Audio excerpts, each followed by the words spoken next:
fedenomene koriba forward this manga pandaria ye babitse nzakugirira neza ini wibiri sandi mapower hari imbaraga z'Imana nabonye zitatanya utuntu tw'utugabo nabonaga dukoza amatsinda ahantu mu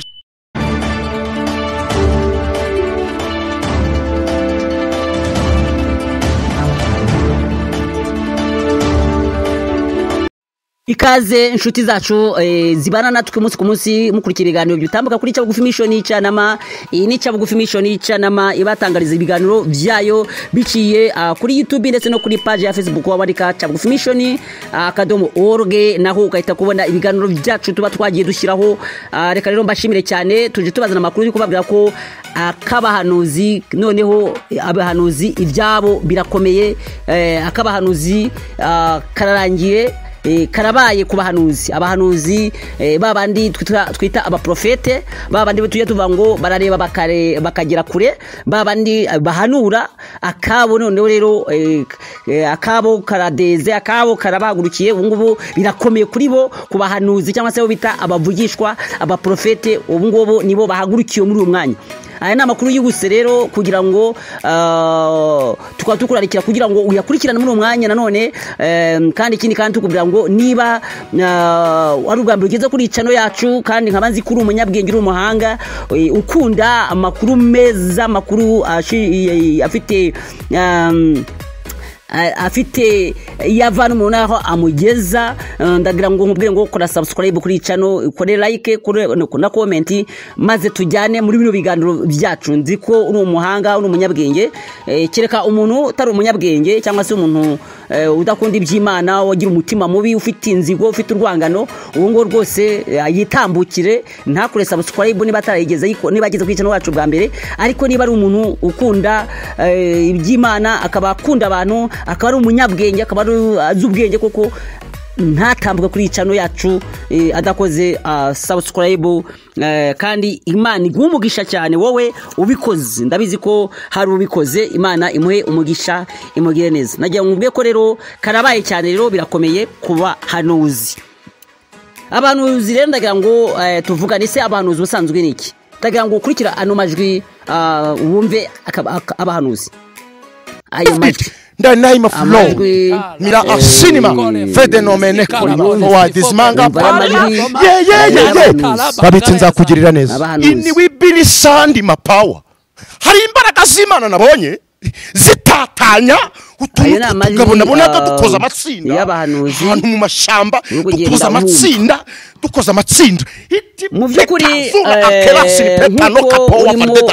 ini wibone samone Imana y'abahanuzi ntekereza ko rero bona marayika uhagarariye abandi ku rusengero ajamanukanye n'abandi bamarayika bera wo mu rukore cyangwa se mu protestanti haba hariyo abantu bitwa abantu bahanura baba mu rusengero abo ngabo ni bamwe hari nabandi bahanura bataba mu rusengero bakunda kugenda ku misozi hirya no hino bavuga ubutumwa ngo birarangiye umugeni aratashye dore birabaye dore hari bigiye kugenda gutya dore barakubuye impanda iravuze amaraso aramenetse ibyo ni ibintu bitandukanye mujya mwumva hirya no hino ntabwo ari njye nyine ariko nziko nabandi mwese mujya mukurikira cyangwa se mujya mukunda kumva ayo makuru atandukanye ariko noneho igikomeye cyane kigiye gutuma akabo gahagurukirwa kandi leta igiye kubyivanga leta yamatangiye kubyivangamo kugira ngo abo bantu bajye bafatwa bafungwe cyangwa se bashyikirizwa inzego bahabwa ibihano bijyanye n'amategeko ibihano by'amategeko mu mategeko nuko abo bantu akenshi ngo bateza akavuyo. Icyo ni kimwe cya mbere kigiye gutuma abo bahanuzi bafatwa kuko ngo bateza akavuyo ndetse bakabuza ngo umudendezo wa rubanda. Abo bantu ngo babuza umudendezo muri rubanda kubera yuko akenshi hari igihe bavuge ngo ibintu rimwe na rimwe ugasanga ari ibintu byo kubuza abantu amahoro ndetse no kubarangaza ntibabashe kugira iby'ibindi bikorwa bakora by'iterambere bibasha gutuma batera imbere. Ibyo ngibyo rero abo bahanuzi bagiye bagira abantu bagenda bica mu mutwe ngo bakoresheje ubwo buryo bavuga ko ari ubuhanuzi. Ikindi kandi abo bahanuzi usanga bafite ngo amashyari yo kugenda bicana ndetse bakora ibintu bitari byiza nkuko ubona batafite ngo imbuto, nta mbuto bafite, nta byamwa, nta nubwo ngo bagaragara nk'abantu koko bakebwe, aho ngo bari kugenda bishakira indonke hirya no hino. Abo nabo rero bakaba ariyo mpamvu nabo bavuga bati abo ngabo bagomba guhagurukirwa. Ndagira ngo rero dusome ijambo ry'Imana. Ndabizi ko harimo abantu ngo bari kwino babyumva mukavuga muti noneho aya makuru bashobora kuba atariyo, ariko ibyo bintu bigiye kubaho kandi biraje ejo bundi rwose, kandi byatangiye. Ayo ni amakuru twamaze gufata kandi by'ukuri yuko ibyo bintu bigiye kubaho. Bagiye kujya bafata abahanuzi cyangwa se abantu bose bahanura bakabafata bakabajyana. Uzasanga abantu bahanura no mu rusengero, habeho kucunga wa muntu kuhanura, narangiza mu gihe hari ibyo yahanuye mu buryo butari bwo cyangwa se mu buryo butemewe, ako kanya wahita kwafatwa ashyikirizwe inzego zishinzwe kumukurikirana mu buryo bw'amategeko.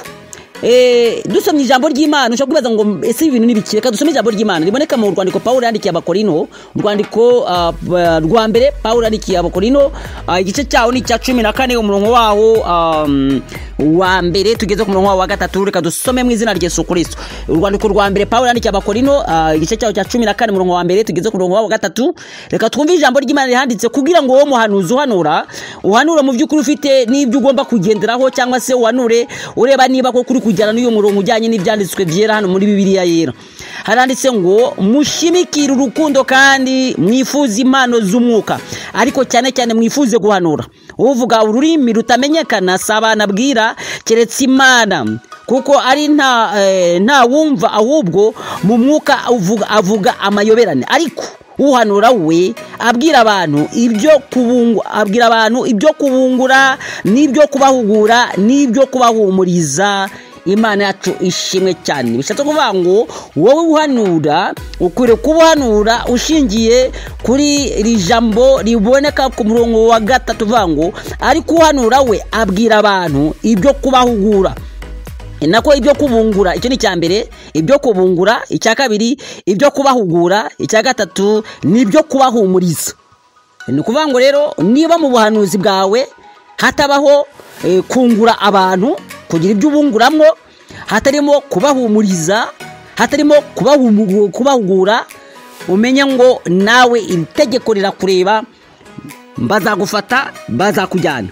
Ibyo ngibyo ubimenye. Ushobora kuvuga uti rero n'intumwa zarabizize, zarabizize, ariko ngukuri niko kuzaba batura. Niba uri mukuri kuzakubatura, ariko niba utari mukuri ntabwo uzabaturwa. Nizere yuko aho ngaho uri kunyumva neza. Ndagira ngo wowe unyumva nibikunda rwose unyemerere ubu butumwa buhereze n'abandi bantu bubagereho, kugira ngo bumve hatazagira umuntu ugwa muri uyu mutego uri ahangaha, uri imbere ahangaha, cyangwa se uyu mutego akawugwamo ugasanga bibaye ibindi bintu. Irindi jambo ry'Imana riboneka mu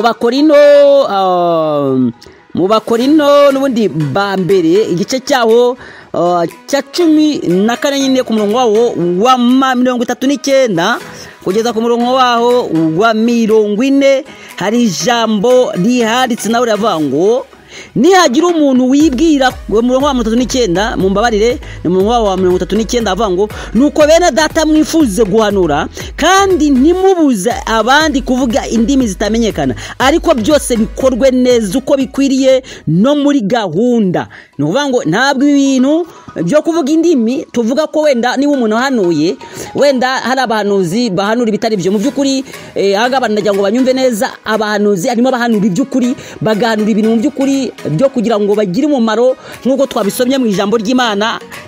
Akaba mu by'ukuri byo ari guhanura ari ibintu byo kungura abantu, kubahugura ndetse no kubahumuriza, kugira ngo bigire umumaro ku itorero, bigire umumaro mu bakristo, bigire umumaro mu bizera, bigire umumaro mu bemera. Ibyo ngibyo bibaho.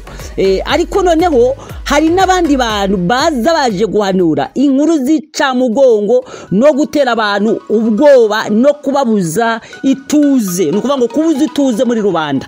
Ibyo biriho.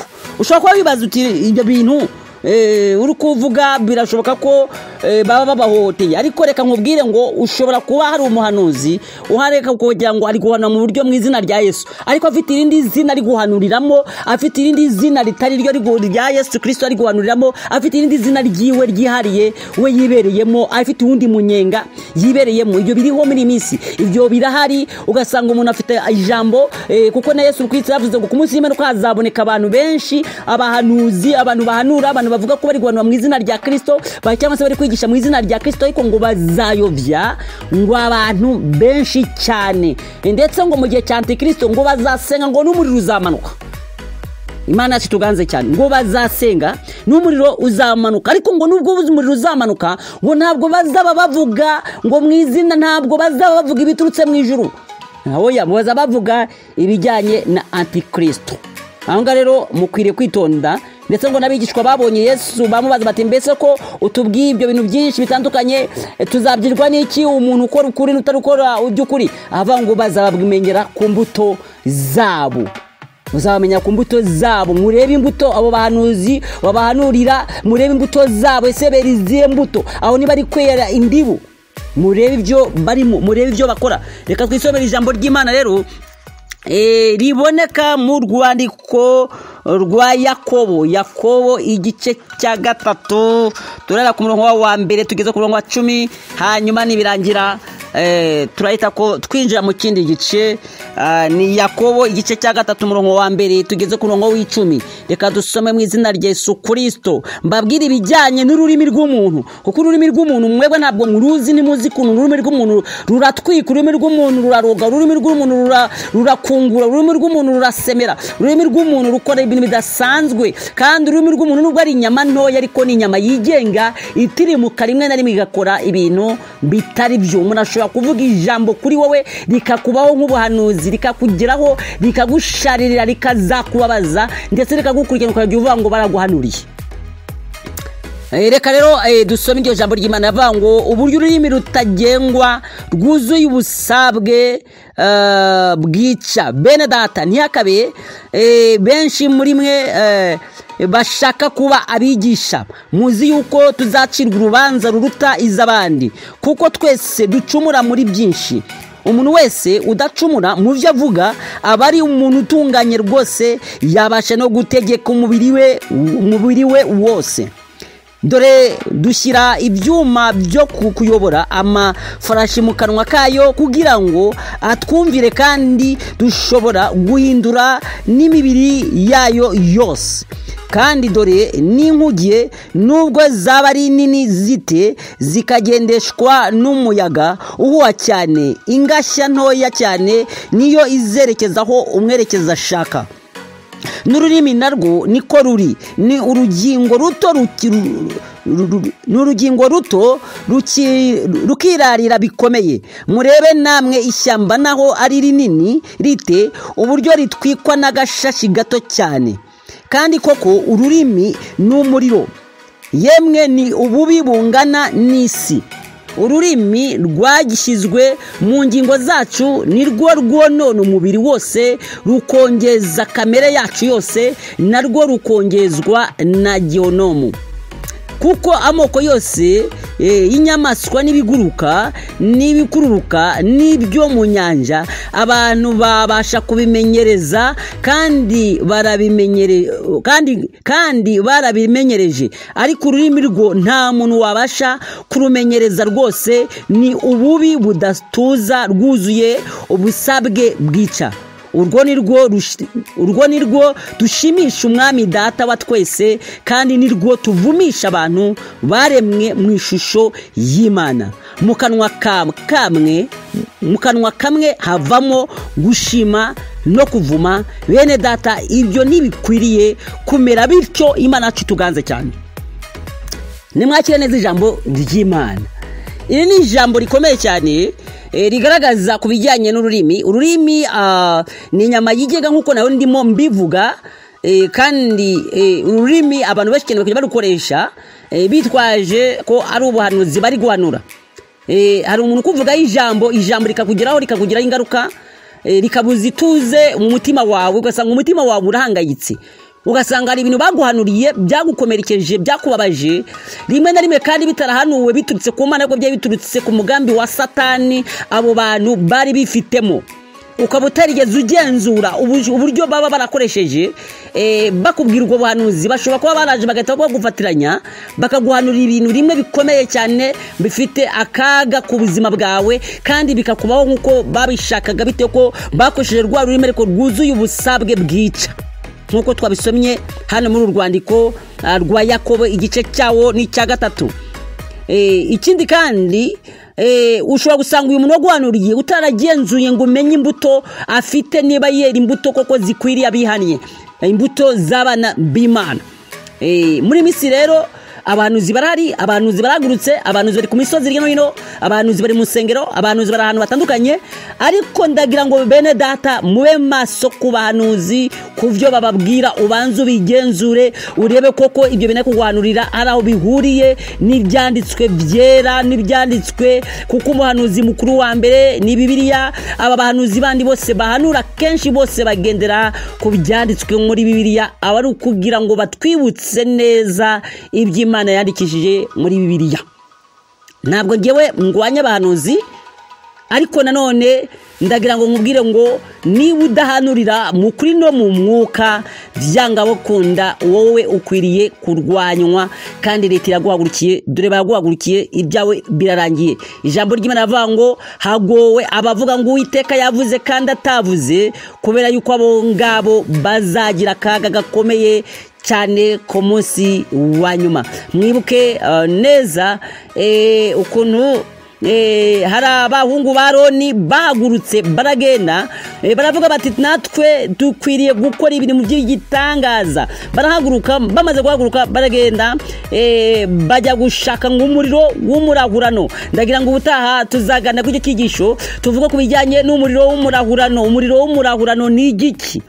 Bararahura, mbakoze ibintu byaje kubagiraho ingaruka, ubutaha tuzabivuga. Ariko nagira ngo tukiri ku ibintu by'abahanuzi, wowe muhanuzi urebe niba ibyo uhanura birimo guhugura, kungura no guhumuriza abantu. Niba utabikora ukaba ukora ibyo bintu mu by'ukuri, uko uryamye, icyo urose, icyo utekereje ugahita kugira uvuga utabanje kugisengera ngo ubanze urebe niba koko giturutse ku Mana, niba giturutse ku mwuka wera koko w'Imana, ugapfa kuvuga ibigiye kujya bibakoraho muri minsi ya none. Dore murahagurukiwe, dore akaga karaje, dore birakomeye, dore bamwe bageze ahantu hakomeye batangira kwicuza no kurira. Ntuzavuge ngo ntiwigeze wumva. Iyi ni Cabugufi Mission Cyanama, wowe wakurikiraga ibiganiro byacu. Ayera makuru nari nkuzaniye kugira ngo nkubwire ngo rwose ukomere, ariko nanone urebe ubuhanuzi uguhanura, nawe bahanurira urebe ubuhanuzi urguhanurirwa. Ese koko uwo muhanuzi umuzute, ubuhamya umufiteho n'ubuhe? Atari ubuhamya wahawe n'abandi, ahubwo ari ubuhamya nawe waragenzuye. Kandi twese dusabe kugira ngo tugire impano z'umwuka wera. Haleluya! Buri muntu wese agire impano y'umwuka wera. Reka rero ansoreze bino biganiro byacu hangaha twazimo tubagezaho, ariko nanone mbwira umuntu wese wakomerekejwe n'abuhanuzi, akaba yarabajwe n'ubuhanuzi, akaba yarabwiwe n'ibintu bibi, ni byiza ko udusanga kuri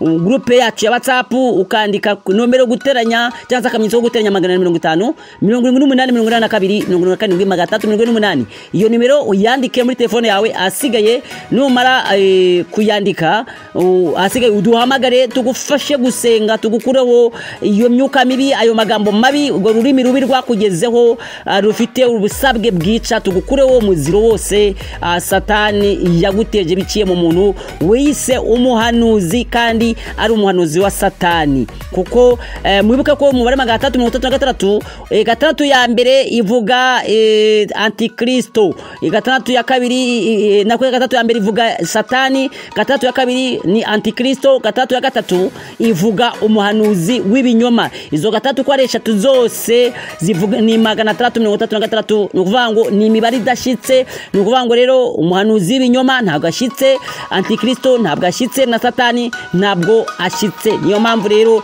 ushobora guhura nabo ngabo kandi abo bose baragwiriye cyane muri misi ya none. Nta handi rero zatandukanyiriza abavuga ukuri n'abatavuga ukuri uretse imbuto zabo bera, kandi nawe ukagira umwuka wera gufasha gusobanukirwa. Ndagira ngo rero niba waragize ibyo bibazo ujye no kuri link yacu iri kuri kino kiganiro cyacu, asigaye rero nawe winjira link yacu ya groupe winjiremo, maze numara kwinjiramo tureta ko tukwemerera maze tugufashe gusenga Yesu akugire neza. Yari Pastor Christophe wabakurikiza, mwari muri kumwe muri uwo mwanya w'ibiganiro. Ngushimira cyane ko ukomeje kubana natwe, ndiho abane namwe kandi abagire neza nakagaruka ndiho bishatse. Shalom shalom mbakunzi bacu, umugisha w'Imana ubane namwe.